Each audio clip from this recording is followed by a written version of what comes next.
in that one meeting, and I was like, I gotta go. Yep. All right, so we are recording, but we're not live yet. Okay, so start being good. I know that's. I never faked recording. We can get you out of a meeting, Bob. That's not true. Not in the case that was recorded. I just want to make sure, for the record, that never happened. What happened? What never happened?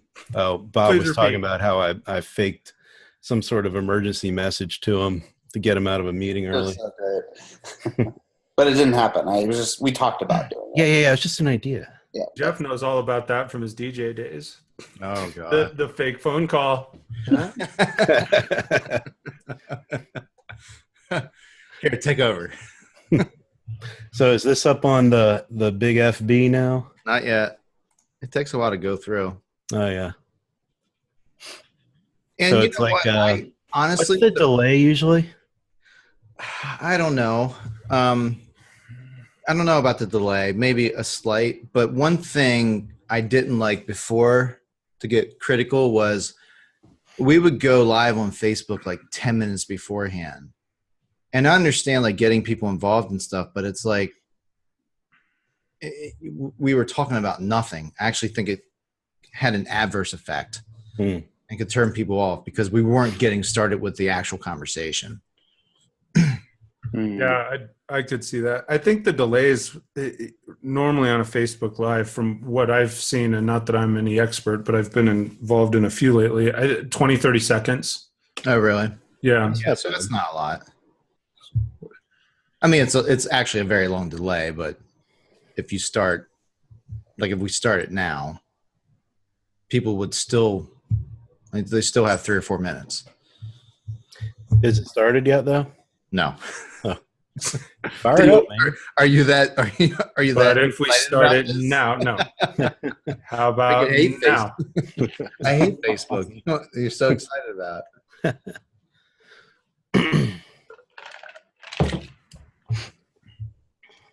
All right. We'll go live. Oh, God damn it. Hey, you're recording.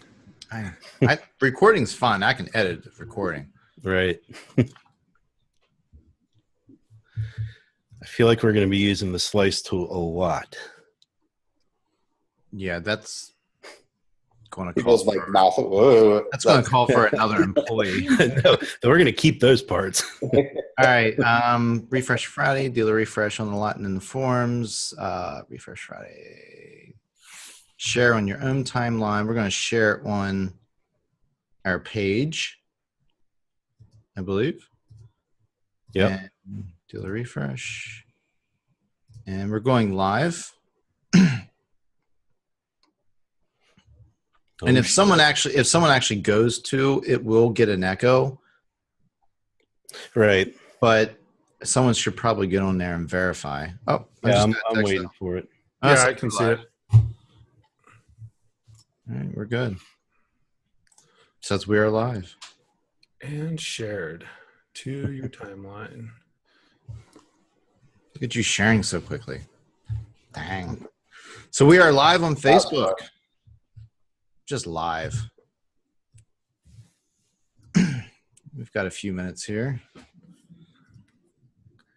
Unless you guys want to get started. We got 2 more minutes. Let's see who's jumping in here. So it's funny. Alex and I did a test yesterday because we were just messing around with Zoom. I had to take a 75-minute tutorial test. And we jumped on just to see how it would work. And within seconds, we had 2 or 3 people jump on. That's awesome. That's crazy, man. It was funny. Related live. We're like, oh my goodness, that was way too quick. And sorry to those who hopped in there. It's just Steve and Duncan. Right. No one important. Who cares about Steve? Oh, there's Steve now. Probably. Yeah, he says, is Mike Phillips on every show this week?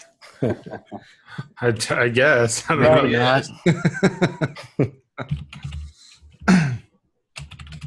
So we're one of, and then we'll get live. All right. Get started. Feels so professional here. Yeah, it's the tie, guys. It is the tie. I brought the tie. Brought the tie game And the glasses. and the glasses. That's right. Thank you. You're Ben. making us look bad. Well, you know. I think I have a tie in the drawer somewhere. All right, let's go. Let's go, Jeff. Be all like wrinkled and everything. Like, watch this. It's a bow tie. No, just kidding. It's not a bow tie. At least Bob got the polo shirt on. Oh, I know. It was it happened pretty quickly here, Alex, you know. Can't show up in a t-shirt for this. Well, you can. I could. Be very authentic. There's no dress code, and you can come in your underwear if you want. Right. Well, I would tune out if you did that. Gives a whole different meaning to Refresh Fridays. Right, yeah. Truly. Well, I think, it's right at 1:00. So I don't know. Let's get started. We got a lot to talk about. Make it happen. All right, let's make it happen. So, welcome to Refresh Friday. This is one of our first. We weren't here last week, so one of our first for the year. Actually, we had a couple before, and this is it. So, we've got a huge announcement. We got some housekeeping to go through, and then we're going to cut into the forums. We got a little bit new format going on, so we're excited about that. But with that being said, biggest announcement right now is Mr. Alex Snyder has come back under the DealerRefresh fold, which is one of our co-founders. So big claps to having Alex back. My goodness. He's only been gone for what, 12 years? That was more like. Did he just high five the screen? Yeah, here you go. I think it was like, it felt like it was 10 years. All right. So, but no, seriously, I'm personally very excited to have you back on board. And, the long hiatus of not being around has had an effect on me personally. I cry every night before I go to bed. So having you back on board is Did you still exciting. cry every night? I probably do. It's gonna be, huh? You just said you still cry every night.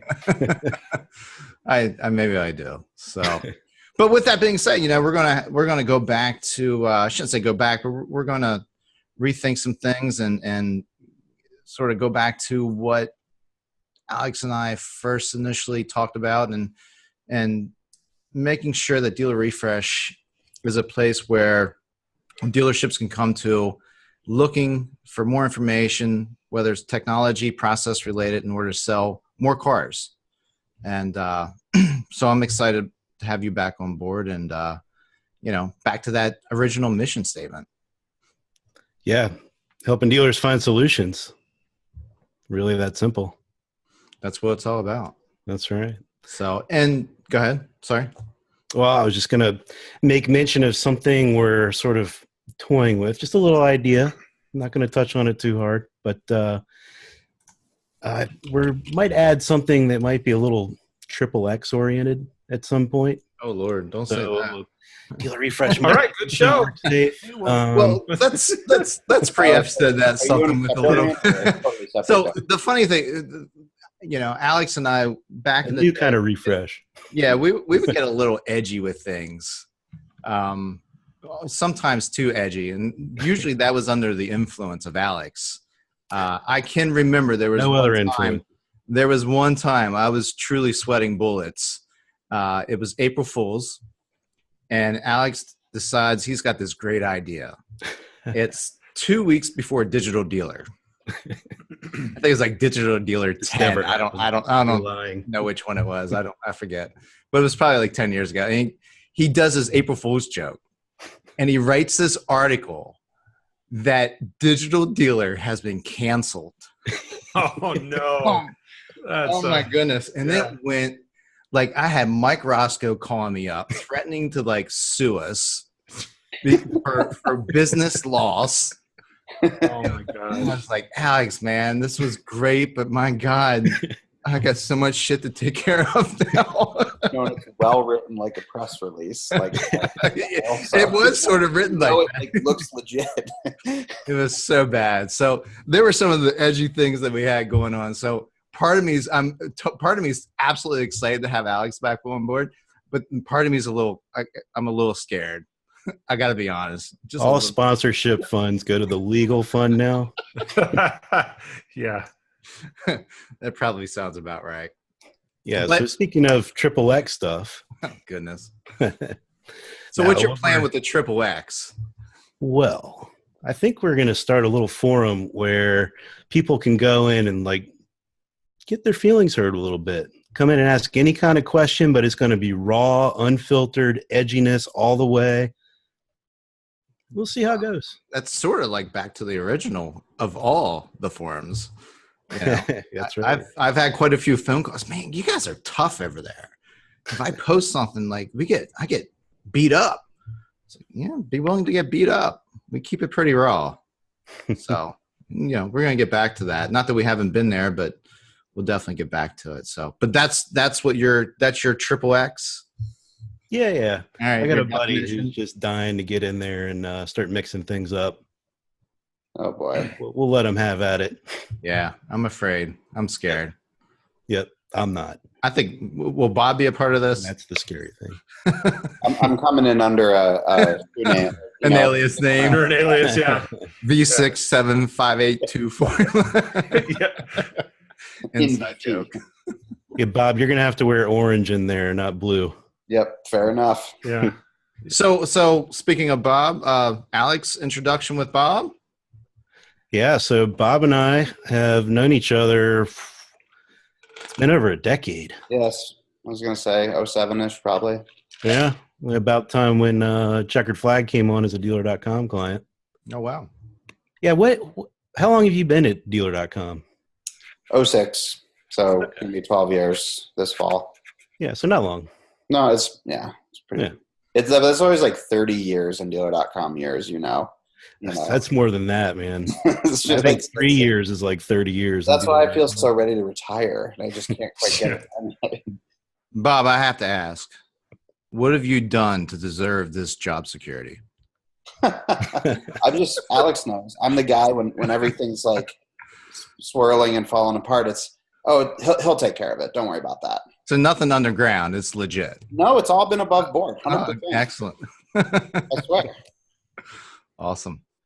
Yeah, so unfortunately for Bob, he might get a little grilled here later today. We'll grill him. I promised a crap sandwich. We're going to grill everybody that comes on Refresh Friday from here on out. Yeah. So let's segue over to Mike Phillips. Mike, thanks for joining us today, man. Really appreciate it. Yeah, absolutely. Thank you guys for having me on. I appreciate the invitation. 100%. You're always invited, man. So you've been with the McCloskey, I always say it wrong, but the McCloskey Automotive Group for what, 14, 15 years? Yep, I'm in my 15th year now. We were talking a little bit beforehand. So I've been 15 years in automotive, 25 years altogether in a sales environment. Before that, I was running a roller rink. I was DJing at a roller rink. And so I was I love your slogan behind that. Don't skip that. Yeah, yeah, I moved from selling little wheels to selling big wheels. Right? Love it. That's Going awesome. from roller skating to automotive sales. So love it. I absolutely love the automotive industry. Love all the facets of it. Training and processes and all the things that we're going to talk about today, and then many things that branch off of that.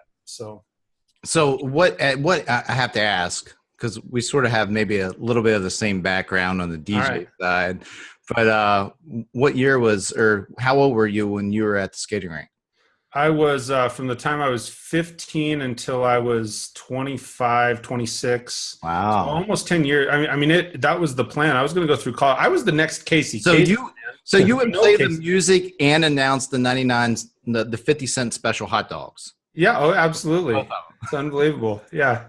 Yeah. Play the music. Hey, backwards skate. Special hot dog.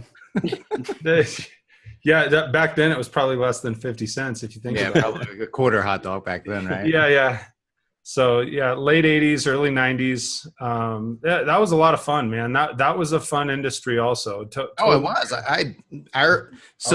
The skating rink that I went to as a child is still open. Mm-hmm. Yep. And still, I mean, they still rock it. And you walk in there, it's like walking back in time. I mean, they've done a few things, a few changes, but I'm like, oh my goodness.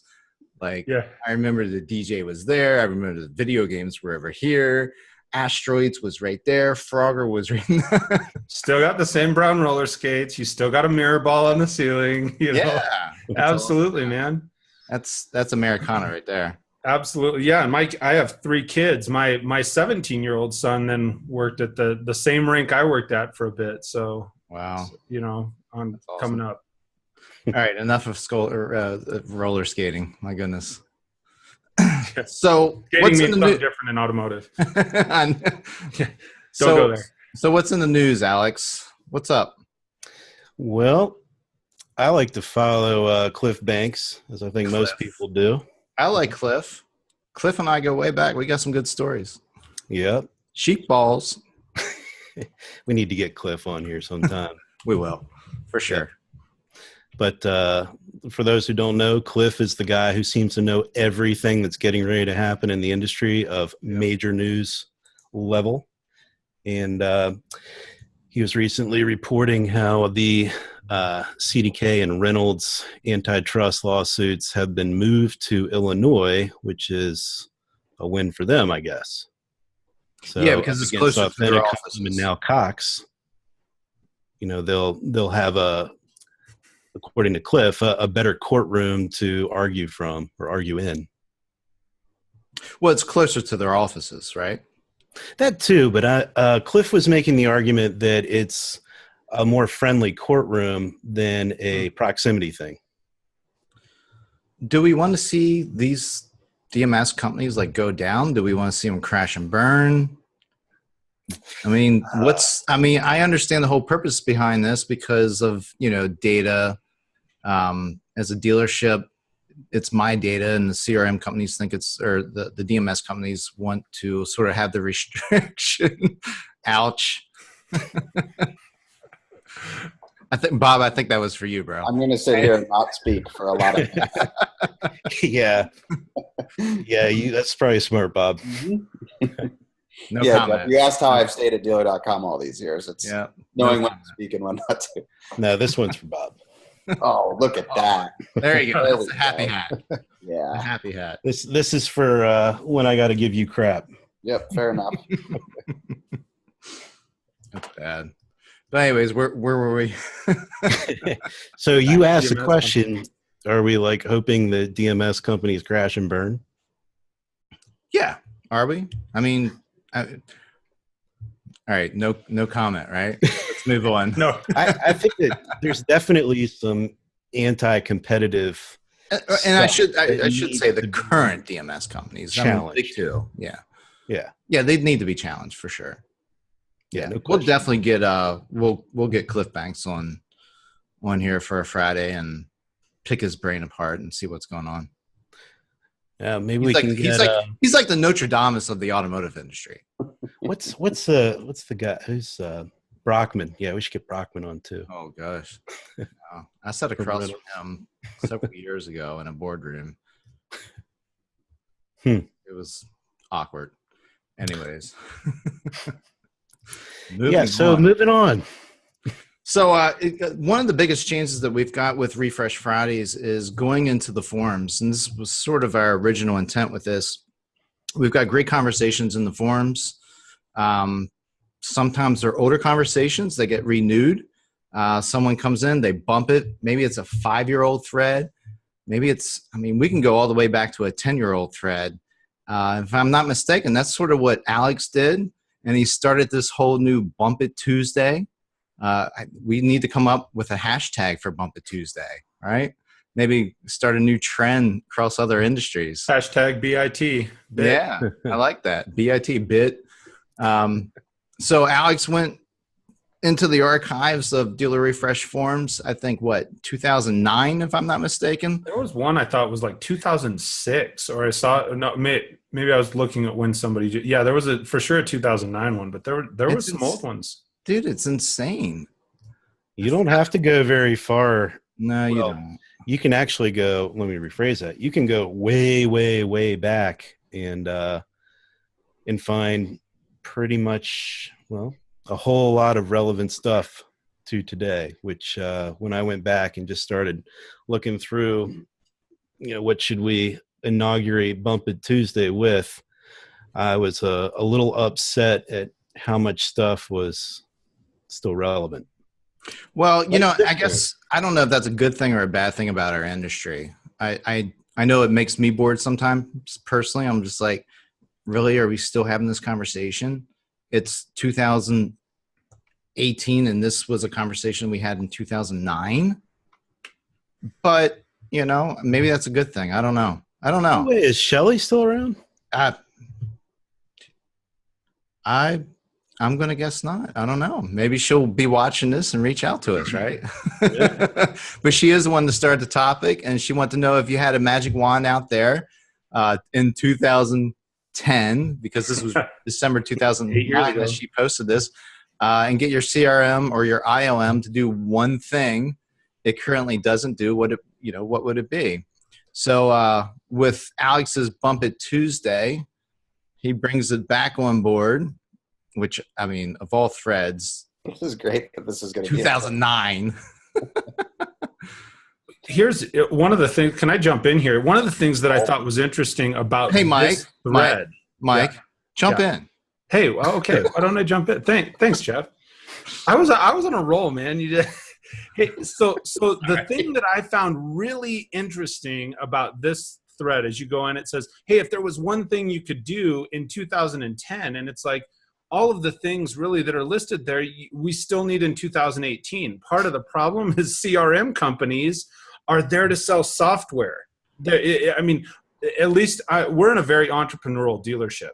To me, if we could make CRMs easier to use, that were much more salesperson centric, so to speak, they're there to sell software, and they integrate things that are really not necessary. I mean, don't get me wrong. There's a lot of things that are necessary, but they're like, when you look at this at 2010, one of the conversations was somebody suggested, there should be a really good integration with social platforms. In 2018, I don't know of a CRM that has a really good integration with social platforms right now. I don't know. Now you can log in with Facebook now.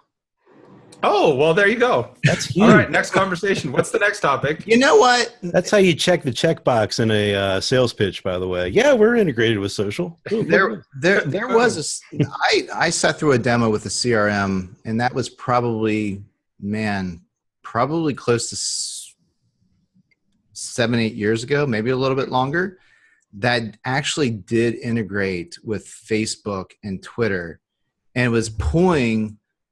It would go out and automatically find. So if you had a customer, or more importantly, equally, a new lead, it would actually go out and scrape whatever it needed to scrape and pull that customer's information in from their social profiles. So you could see, and it would provide a link so you could go out and actually research that customer. I think what happened was, though, some privacy came around that. Yeah. I could be wrong, but I believe that's what happened. But there were 1 or 2 different CRMs. I think iMagic Labs was one of the first back in the day, if not the first, that was actually scraping those social profiles and bringing them into the CRM. So yeah, no question. Keith was definitely trying. See, I wasn't going to mention his name. Hey, Keith. Anyway. Long time no talk, buddy. Yeah. Hello. How's Florida? So on a different note, John Quinn, we gotta have a little shout out for him. Yeah, let's get him on. Yeah, sometime. We actually had John on right before the holidays. We were talking about I think service related items and where that falls into the dealership. So, but let's not go too far off the grid here, because we can do that quickly. We've got John here, though. Just a quick shout out to him for he's on his. Well, no, he doesn't Facebook. Yeah, right. Guy's in his cave. He's a smart dude. Club against the wall, but with his purple tie and jorts on. Oh God. So yeah, somebody will tell him I said that. But I see Jay Kelly's on. He'll probably tell him. Oh God. So So anyway, John is great to come on in and be the voice of reason on something, and he does it in so few words, and he sums up the whole issue right there. What's wrong with Your CRM? choices. There aren't enough of them, basically. Well, is that a good thing or bad thing? I think it's a terrible thing. It's a bad thing for competition. Yes. For sure. Yeah. There's been so many acquisitions since this thread. I mean, even DealerSocket.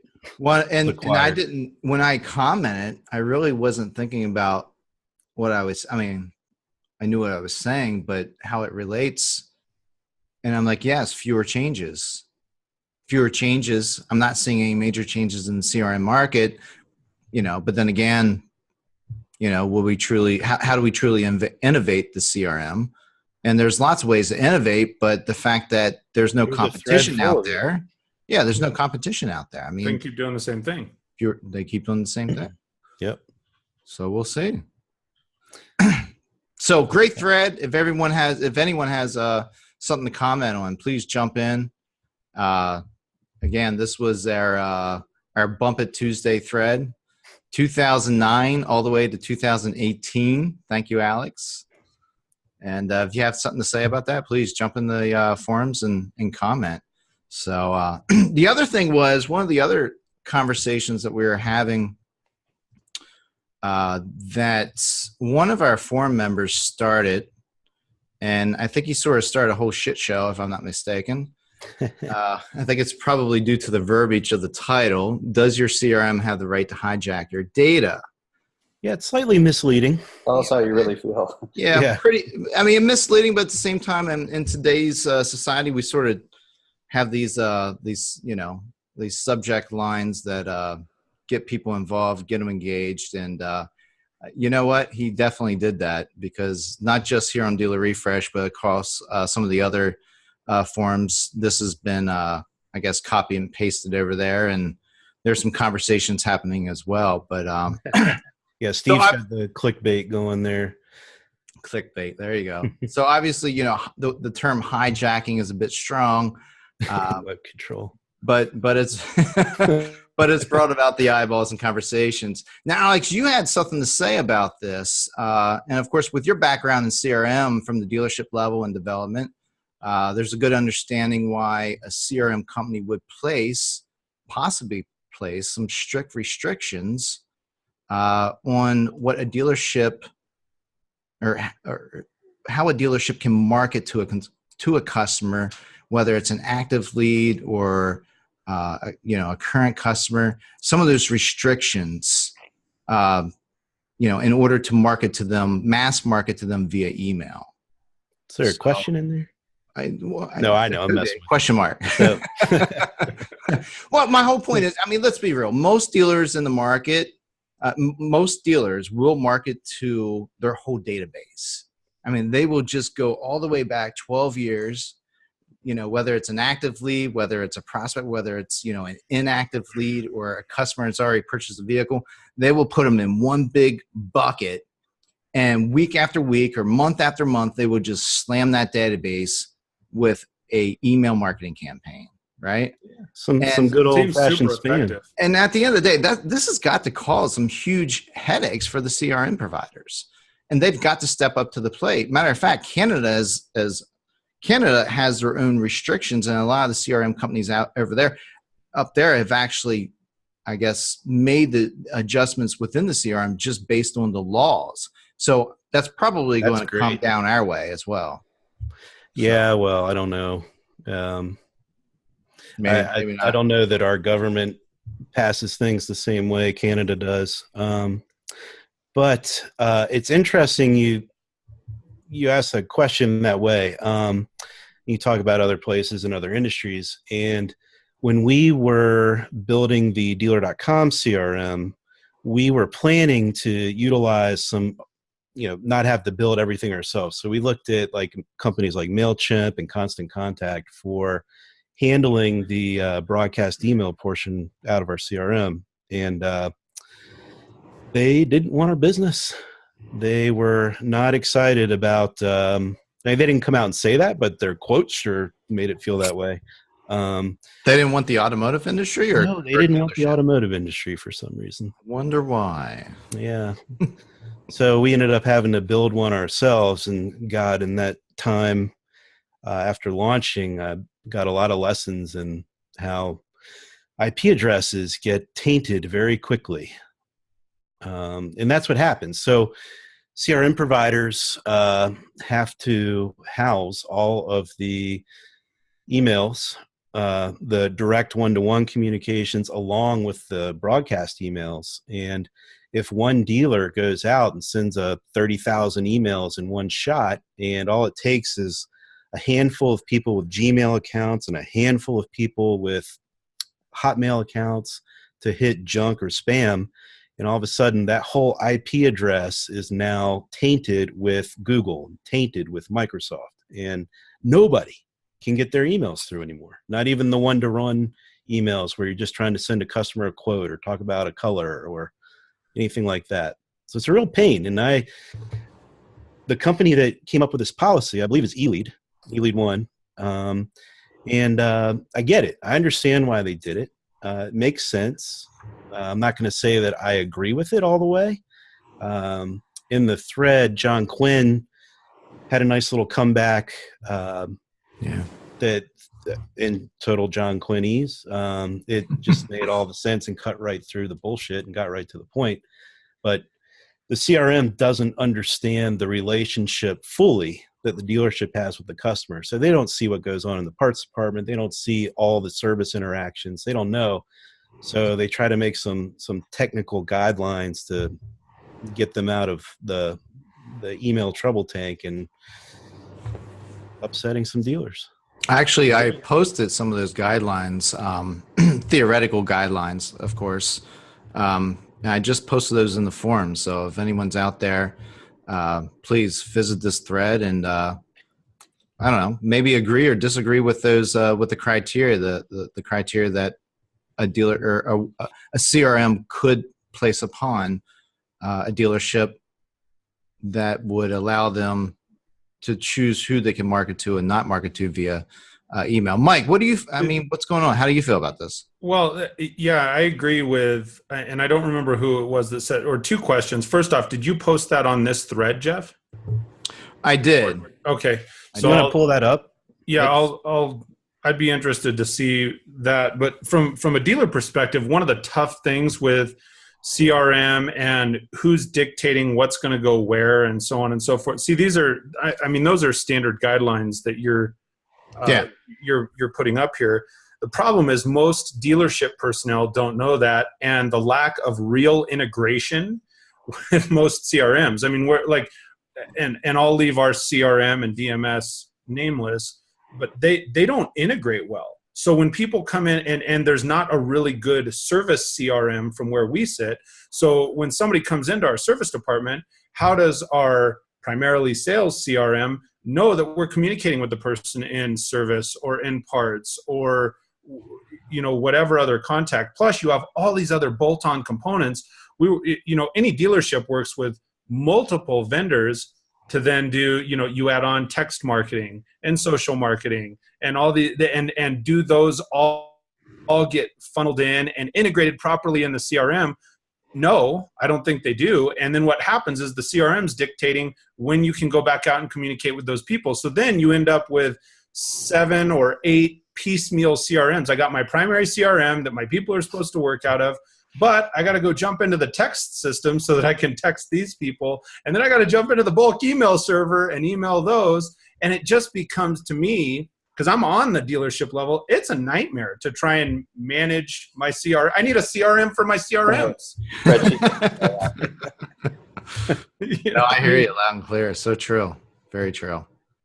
So I think one of the most important things you can do, find somebody. You had pulled it up on the screen, the guidelines that you posted, stuff to stay in compliance with, FCC regulations and CAN spam regulation.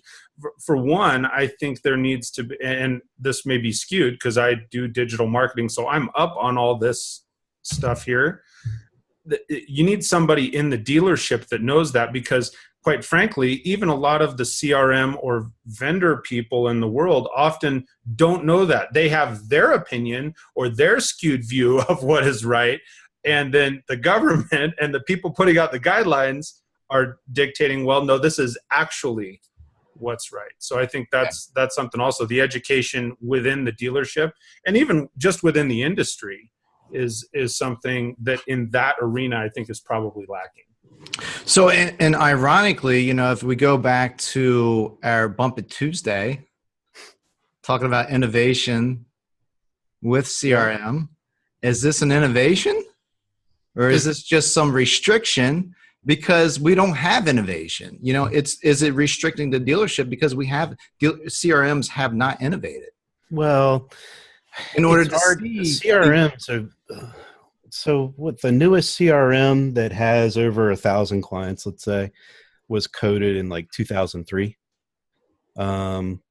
So they're sort of married to this time period where things were a little different than they are today, and they've got maybe too much baggage to be able to innovate the way we want them to.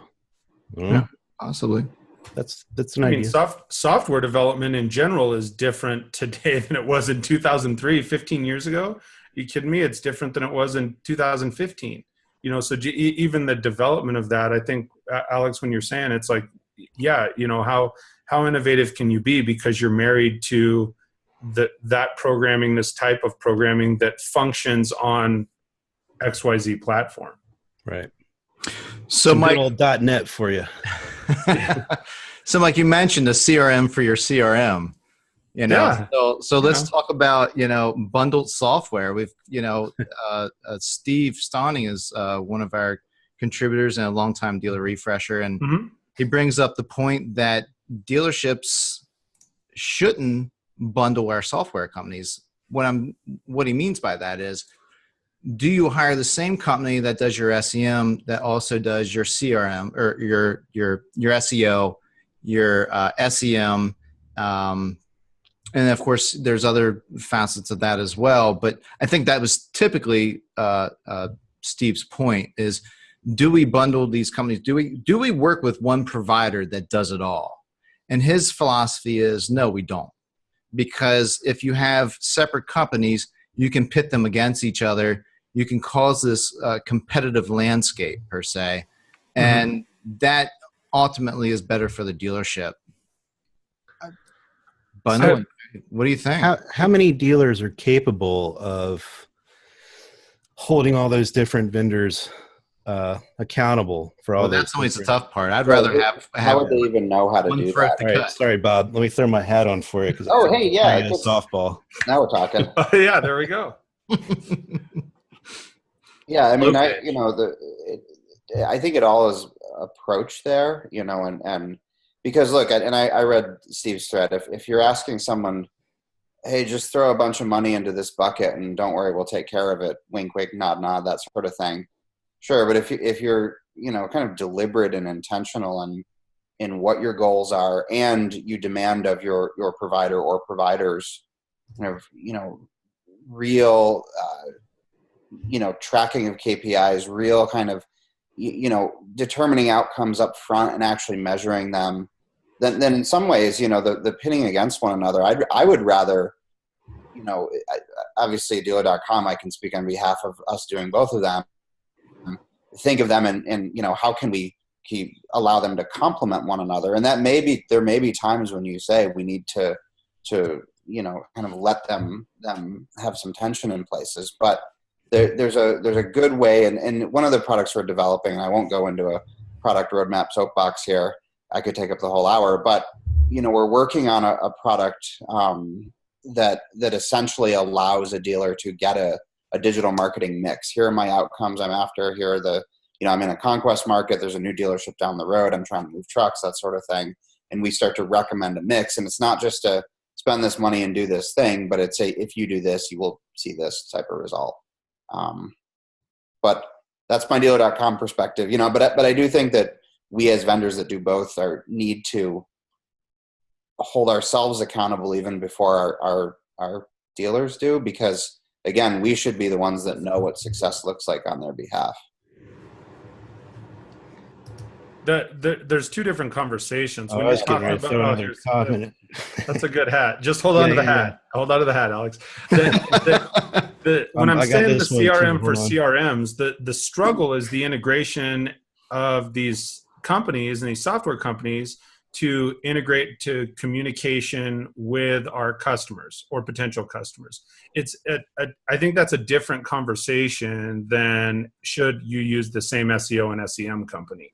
I think there needs to be better handshaking and better communication between the CRM companies and these bolt-on components that we're adding all the time. And most of the time, the reason that we have all these bolt-on components is because the CRM doesn't do that.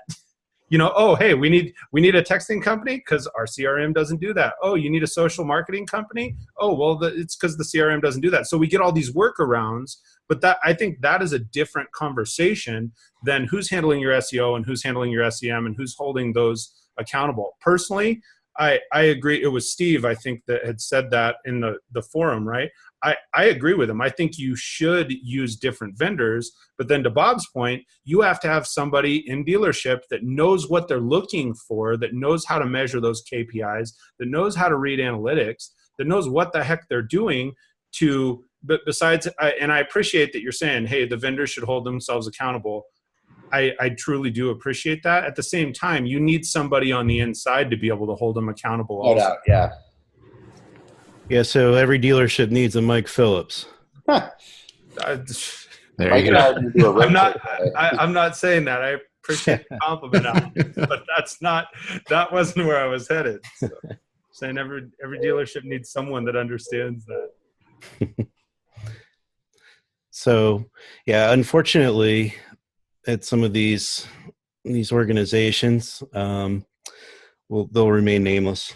There are different departments that might not be speaking to one another. What? So, that doesn't happen. The click guys might not be talking to the SEO people, and sometimes the mix-up doesn't taste so good to the dealer at the end of the day. No, it's a hot mess. People end up spending we're not talking $100 or thousands of dollars. It's like tens of thousands of dollars that the money's blown because you have people that aren't communicating either in different companies or, like you just said, within the same company. It's, oh, hey, we'll try this on. Let's test this. Right. I'll be your guinea pig. Not. So great information around that. If anyone else, this is the article that Steve Soning was referring to.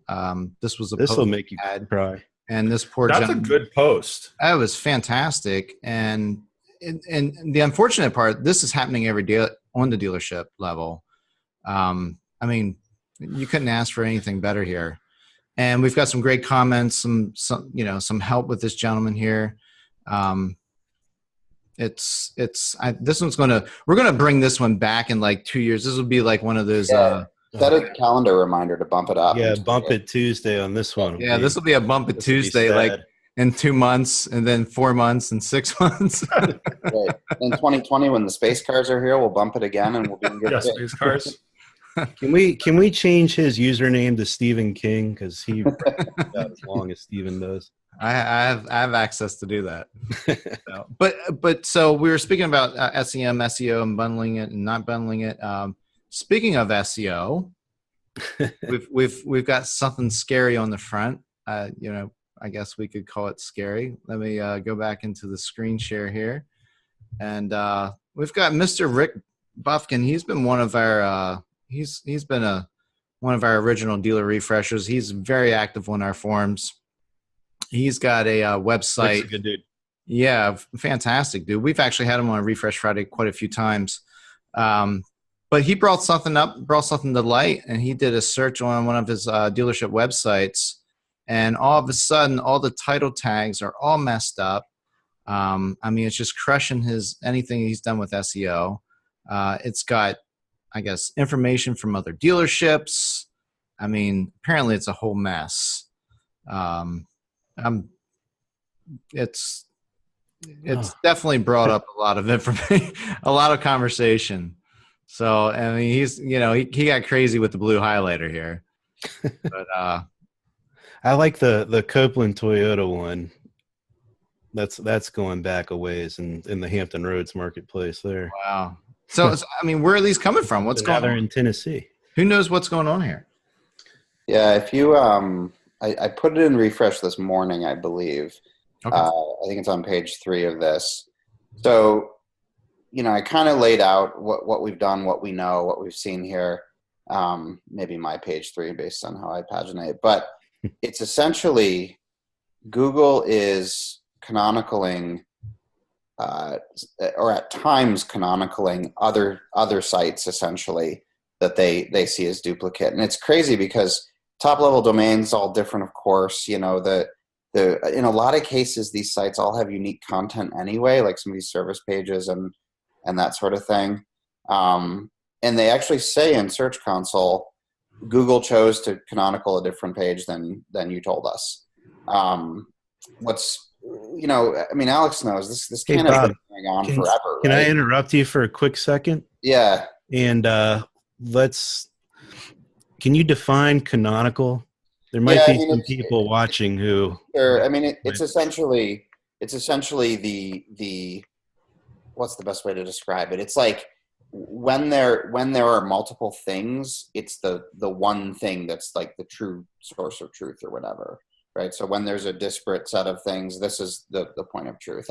That's my like layman's product term, the canonical to rule them all. Right. Yeah, one canonical. The canonical, that it's how news organizations will be able to pull one story from like Associated Press and say, this is the original story. This one here is the Associated Press story. But then New York Times, the Gazette in Colorado Springs, the LA Times, everybody else posts the identical story, but they list the canonical link back to the original story. Way of explaining it. So yeah, that is. I'm going to steal that. So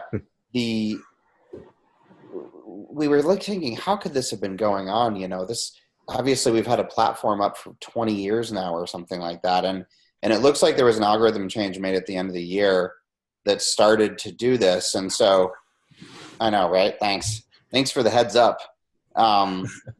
So what we've been doing here is, I mean, you can read it in the post too, but we've been essentially engaged in pretty deep, SEO and platform forensics, trying to find places where, again, even when the written content and imagery and that sort of thing is different, it's still happening. A lot of these are pages. They're like I was looking at one example. It was like the payment calculator confirm page. They're like these ancillary pages at times that no one ever touches. So, obviously it's written here, but long way of saying is we're pretty relentlessly pursuing this. Because even if some of those kind of long tail pages may not have, on their own individual SEO juice, the kind of aggregate problem will, in theory, cause problems if it persists. So, and we've talked to Google too, and obviously they don't really have you don't get let into the back door where all the SEO gurus are designing their algorithms. But, one of our perspectives too is, this is a bad user experience for everybody here. I mean, if Google's really in the business of serving the right content to the right people and providing the best experience, so we're trying a couple things with static canonicals in a couple places versus relative and that sort of thing. We've had our SEO team pretty deeply engaged, but my kind of commitment, like I said in the thread, is to keep you guys all up to date, and kind of in the spirit, like Alex was talking about, of transparency and not holding back or whatever. We're pretty focused on getting this solved with them, and it doesn't happen in Bing and Yahoo, right? They're not doing this. So this is Google's fault? I didn't. Hey, you're putting words in my mouth.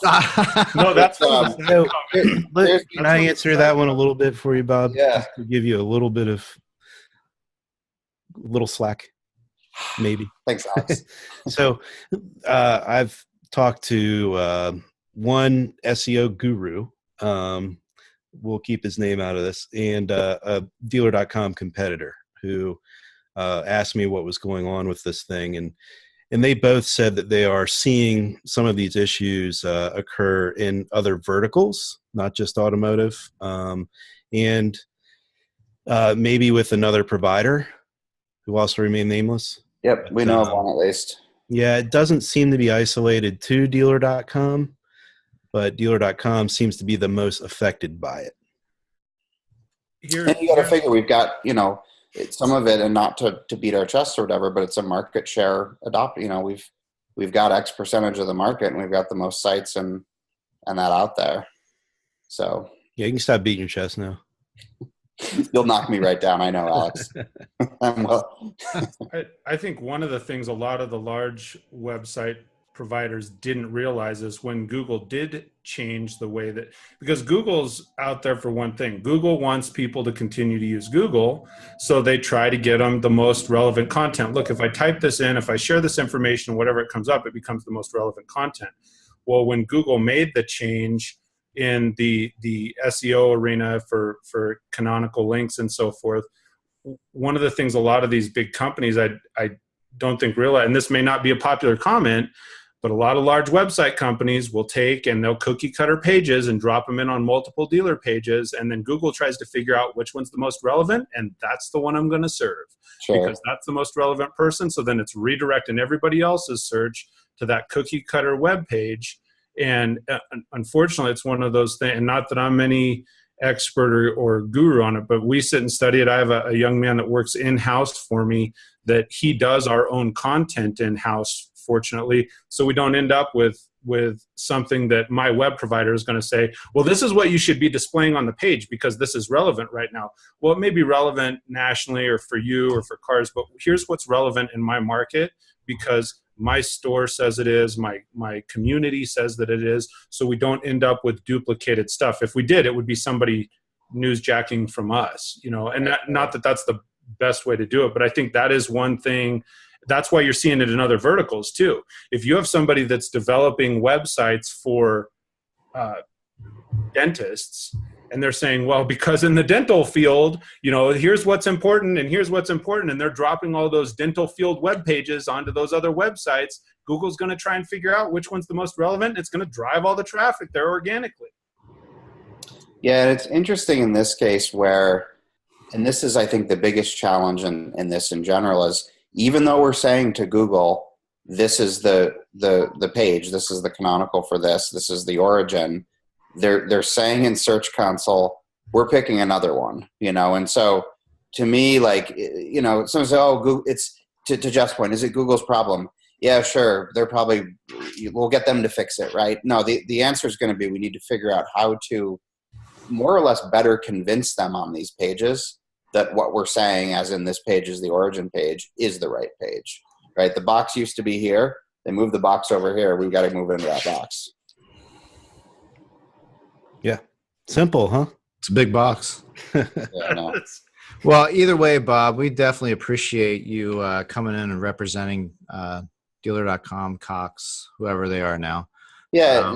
Hey, dealer.com. I'm wearing my orange. No, but seriously, we appreciate it. It's not an easy task to jump in front of him. I'm reading some of the comments on the Facebook posts that, we got some shout outs, we got some woes, we got, cookie cutter page comments and everything else to go along with it. So, but no, we definitely appreciate that. So yeah, and I'll kind of on this topic say no, we're taking it seriously. No, we're not going to kind of say, oh, that's something else, and don't worry about that.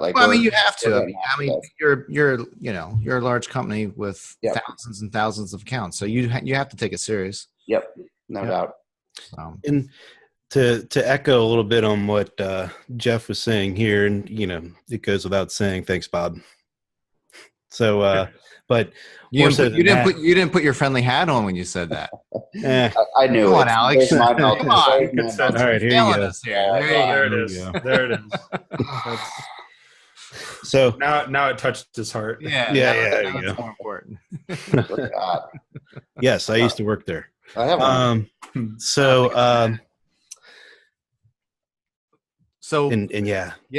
Orange is some good Kool-Aid. But here's the deal. We're 10 of 2 Eastern time. We typically would go about 30 minutes on these, but the reality is when we've got great topics, great conversation going on, let's stretch it out. Let's touch on the topics that we need to touch on. Let's have those conversations. So, but with that being said, I mean, being 10 of, a little bit of housekeeping real quick.